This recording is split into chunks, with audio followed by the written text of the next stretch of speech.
lot of people, I mean, even family and friends, ask me, why am I doing Ironman? Why am I not going for the Olympics? And being a distance athlete, and I enjoy big challenges and going to Kona and doing races like that, you can't beat it.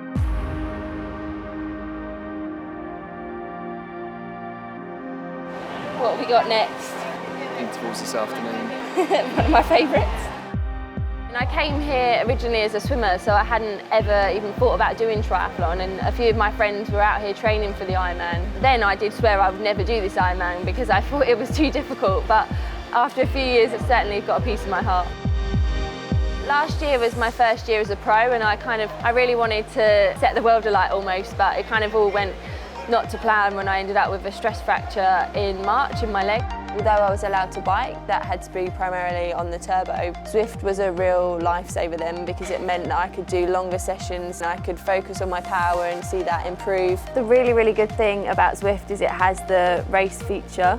If you are doing max intervals in your session, then there's nothing more motivating than being almost in a race environment. The goal was always to win an Ironman, and to come back and win it here in Lanzarote this year was been quite special, as it was my first ever pro race. We didn't have a clue what Kona was, and everyone was talking about Kona, and we was like, what's Kona? I didn't even know this island existed. I've never raced there as a pro before. I've won as an age grouper there, but this will be a completely different race.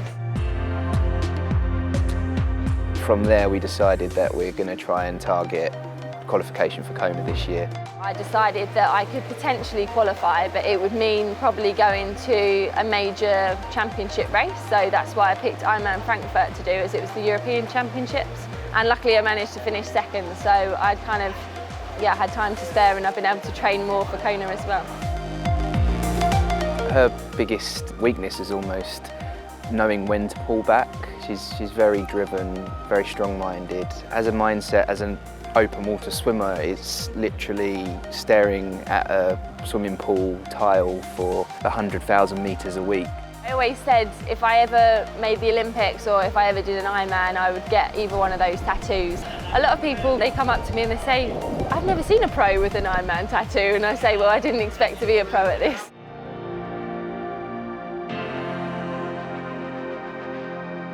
This is probably my favourite bit, nice and easy. This year has completely surpassed my expectations. Kona is the next big goal. I'd like to go and finish definitely within the top 10, but I'd like to kind of jump and try and get on the podium if possible.